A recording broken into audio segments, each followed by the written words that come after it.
Hello, my name is Bart Wisnowski. I'm the CEO of Advisor Websites, and thanks for joining me today. What we're going to do is we're going to spend a little bit of time talking about social media today and how you can potentially utilize social media in your practice as a financial advisor. Now, before we get started, I know that social media can sometimes be overwhelming to sort of take on. There's so many different websites out there, Twitter, LinkedIn, Facebook, YouTube. It could be tough to know where to start. So what I wanted to do is I wanted to focus on one tool today specifically that I would personally use if I was a financial advisor today, and share with you some of the experience I've actually personally had using LinkedIn, and hopefully you can get some value out of that. Before we get started, what I wanted to do is I wanted to really quickly preface our demonstration here today about social media. And personally, I like to think about social media in the whole concept of I know a guy who knows a guy. And my personal feeling is that most social media networks work in this way.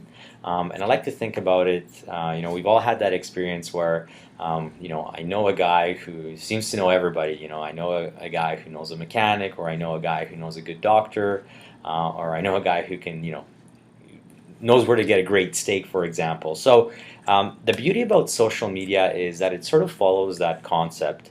And essentially what happens is you end up being connected with a number of individuals that you might know.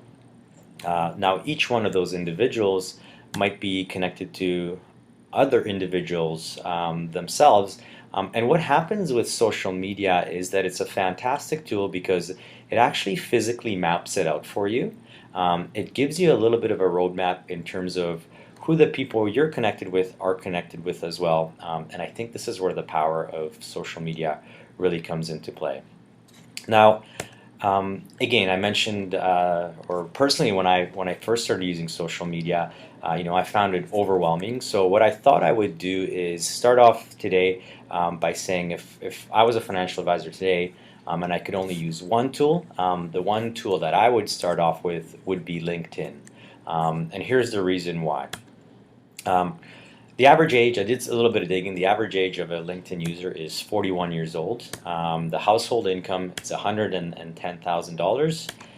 College educated, 95%. Decision makers, 50% of all LinkedIn users tend to be a decision maker on one subject or another.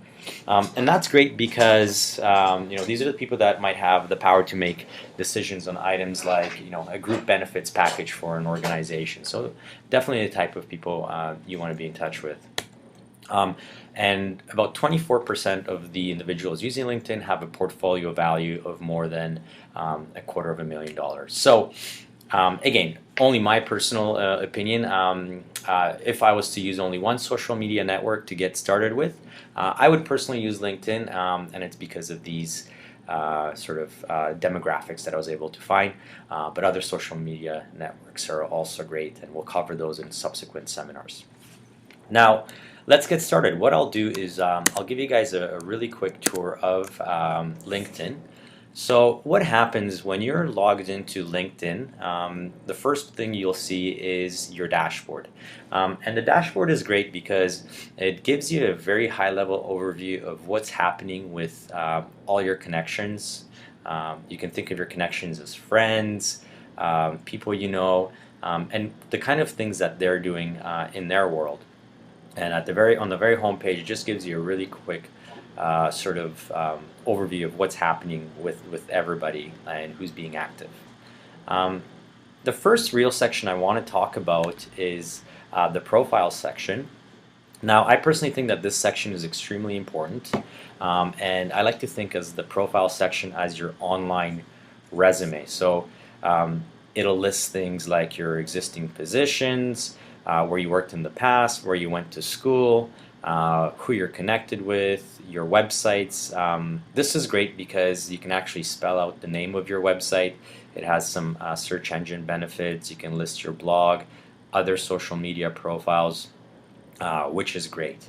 If you continue to scroll down, you can put more details about your experience, how long you've been at various roles, where you went to school, and recommendations. Now, personally, my target market is financial advisors.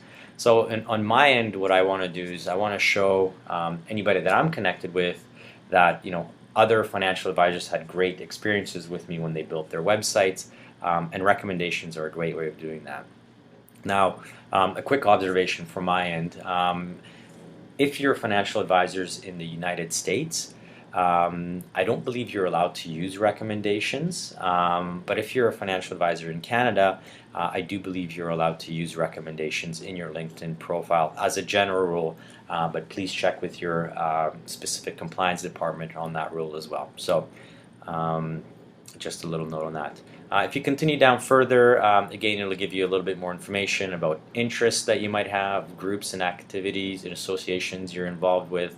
And it just gives somebody that might be checking you out or doing their research on you before they do business with you, sort of an insight and an overview of your sort of accomplishments over the years.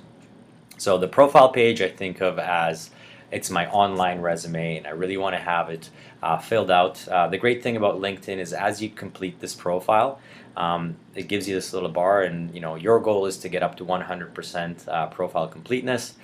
Pretty easy to do, take a little bit of time, and probably the first thing I would do if I was just creating a brand new account, or if you want to clean up your account a little bit.